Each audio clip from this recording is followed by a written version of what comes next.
Hi everyone, it's Brenda. Picked up a nice little cozy game to play for today, so I'm hoping you'll join me on this journey through playing REKA. We start our humble adventure by creating a character, for without one, how would we have a nice adventure? We wouldn't have anyone to go on the adventure, would we? I give her some nice bangs and a lovely jacket so that she doesn't get too cold, and when I'm ready, I exit this foggy domain and step into the real world. Like a true girl boss. I start my humble journey with a nice jaunt through these woods, and I come across a man by a cart. He seems in some kind of distress. Oh, let's go find out if he's okay. Upon asking him about his current situation, it turns out that the wheel fell off his cart and he can't find it. Oh no. So he asks us to go find it for him because we look like we're a good looker. I don't know if he's hitting on me, but I'm taken. Anyway, I say hi to his donkeys at the front and promise them that I'll bring them back the wheel in one piece. Alright. It truly was quite hard to find because after about 5 seconds I see it lying on the side of the road. So I pick it up and I bring it back to him. He tries to talk to me and thank me about the wheel, but all I can keep looking at is this weird cat in a bottle. He tells me that it's a weird demon, but I think that's just all ginger cats, really. Or is it black? I can't see. Anyway, after fixing the wheel to his cart, I feel it's time to leave him now because he's a little bit weird. So I stroll down to the nearest village where I'm greeted by a lovely woman. Oh, hello. From there, it's not hard to notice that there's a man being swarmed by crows. So I go over and investigate the situation to see if old Brenda can't lend a hand. I inquire upon his situation. He tells me that he did indeed swindle with an old hag in the woods from her much beloved money that was owed to her by him for a little quick hoodoo magic she did to increase the fish in the area. It worked, you see, and he didn't want to pay. I tell him, too bad, bozo.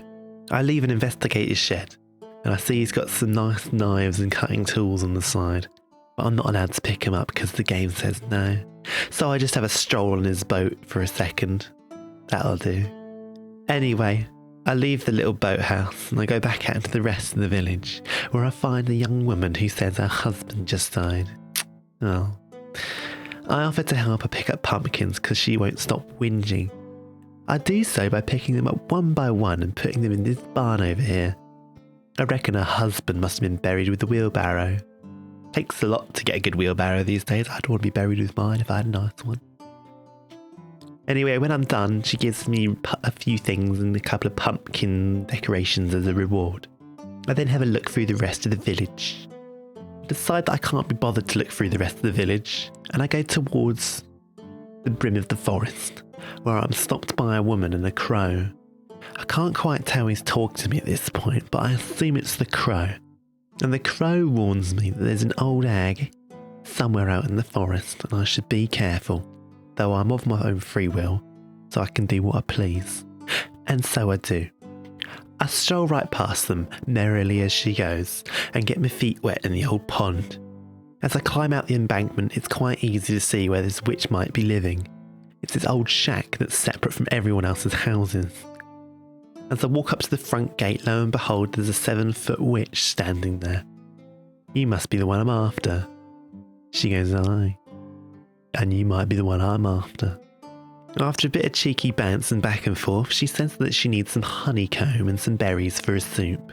I reply with, to which kind of soup requires those 2 ingredients? That's rather curious, and says, no, I'll never tell. So I go, okay. Just as I'm about to leave to get her ingredients, she pulls me by the shoulder and tells me to find this magical talisman. It'll teleport me back when I'm ready to come back, you see. Anyway, I leave and I gallivant again once up into the forest. But not before I pick up my magical crow powers that allow me to gather stuff. Anyway, I continue on, and I so happen upon these tiny little log people. They seem pretty harmless. So I steal from them, all their wood in the middle, which actually helps to free one of them. I was about to pick him up and put him in my log pouch, but he just jumped up and thanked me with a peck on the cheek. I turn to my right and there's a nice big berry bush over there. Big juicy berries by the looks. So I have a wander over yonder and scalp all the berries I can find with my mystical crow skills.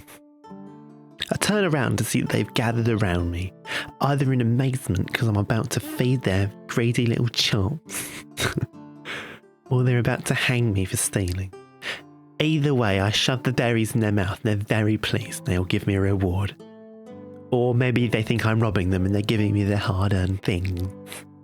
Either way, I make my way just to the edge of this little clearing and I teleport back to the hut, which is only a couple of feet down, but I'm always up for a ride.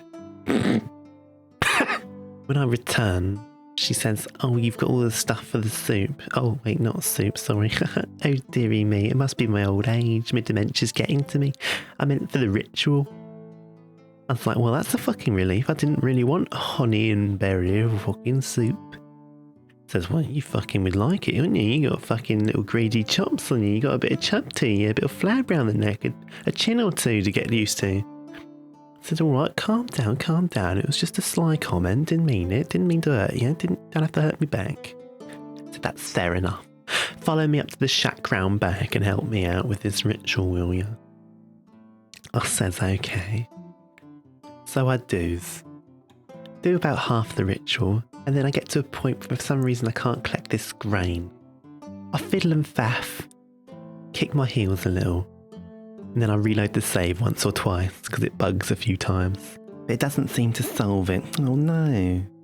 I figured that maybe I didn't finish a mission down in the village, so I pop down there real quick just to see if I can find a mission that will give me like a scythe or something.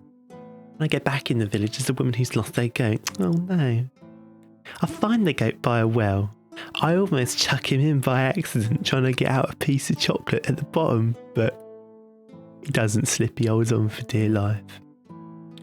Anyway, I return the goat to her. She's very thankful. But then I decide I want to keep the goat, so I take it away again. Can't quite remember what happens to the goat after this. I think I leave it and it runs away at some point. Anyway, after that, I return back up to the witch's hut because I can't find anyone to give me a scythe. And I get back to figuring out why I can't harvest this grain. After about 20 minutes of back and forth, I figure out that I'm supposed to equip me crows to collect the grain.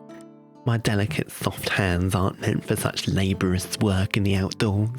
So anyway, we complete the ritual, which involves an ancestral egg, some wheat, honey, and a smudging stick to cover up this witch's foul stench, which I couldn't stand the moment I walked in. But it was sort of subtly masked by lavender, so it was quite nice actually, now that I think about it. Anyway, when the ritual's just about done, this giant egg appears out of the ground around the house, the decrepit house that was on the ground, and it cracks open. All of a sudden, a giant pair of chicken legs rises up in front of me, to which atop the witch is sitting. She orders it to sit down, but it doesn't listen to her.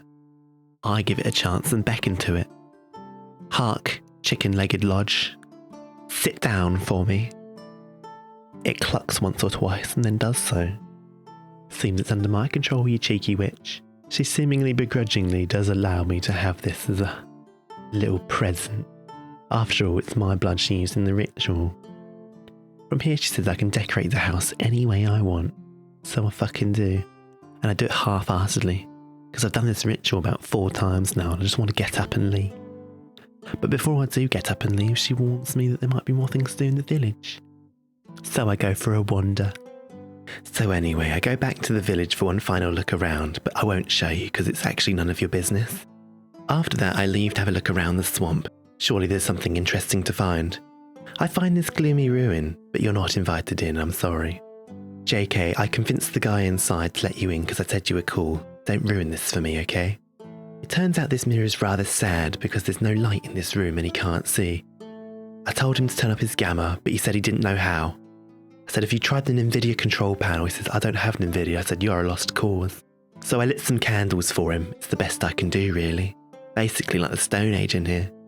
He was so ecstatic with how well lit his room was now that he asked to come with me. I think he's kind of charming, so I brought him along. Hope you don't mind. As I wander through the woods, I find someone has carelessly left lit some very diabolical blue candles. I put them out because I'm very fire safety conscious. Plus, blue doesn't suit you, so it's not the right light. A short further exploring later and I wander up into this attic where I find a nice pussy. I like a good fluffy pussy, so I take it with me.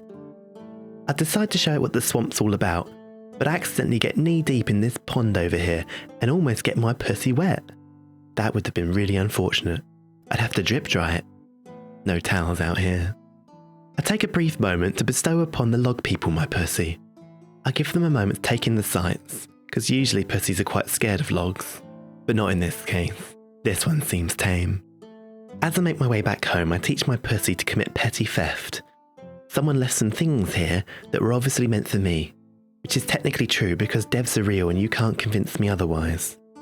Anyway, I drop my pussy for a quick second to forage for some berries. I forage for the berries with my 3 favourite corvids, and I've named them, you'll be pleased to know. Jack, Jill, and Jean-Pierre White, because I think he might be a good cook if he tried. I arrive back home and show my pussy around the place. I give it a nice place to rest. Then I arise my chicken, which I can't tell if my pussy is excited about or not. Finally, I decide it's time to leave. This place is no good for a growing girl.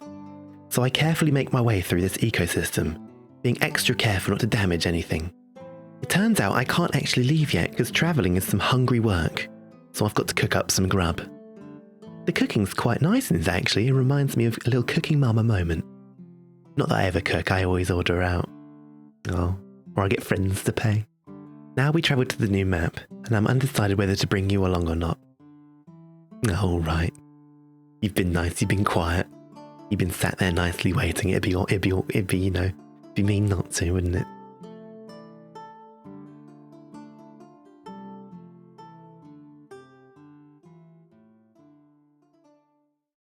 I take a brief moment to bestow upon the log people my pussy. I give them a moment to take all... While returning home, I teach my pussy to commit petty theft. Oh, damn it. I find someone has carelessly... Fuck me. She's only a couple of feet down, but I'm always up for a ride. Composure.